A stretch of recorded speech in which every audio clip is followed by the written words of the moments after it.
ಎಲ್ಲರಿಗೂ ನಮಸ್ಕಾರ.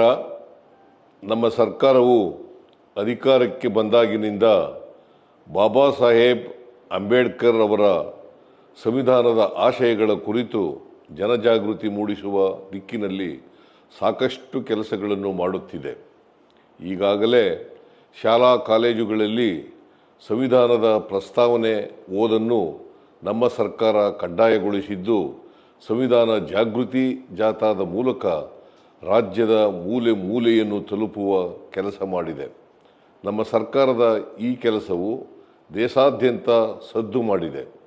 ಸಂವಿಧಾನ ಮತ್ತು ಪ್ರಜಾಪ್ರಭುತ್ವದ ಆಶಯಗಳ ಮೇಲೆ ನಿರಂತರವಾದಂಥ ದಾಳಿ ನಡೆಯುತ್ತಿರುವ ಹಿನ್ನೆಲೆಯಲ್ಲಿ ಅಂತಾರಾಷ್ಟ್ರೀಯ ಪ್ರಜಾಪ್ರಭುತ್ವ ದಿನವಾದ ಸೆಪ್ಟೆಂಬರ್ 15ರಂದು ಬೀದರ್ನಿಂದ ಚಾಮರಾಜನಗರದವರೆಗೆ ಮಾನವ ಸರಪಳಿ ರಚಿಸುವ ಕಾರ್ಯಕ್ರಮ ಹಮ್ಮಿಕೊಳ್ಳಲಾಗಿದೆ.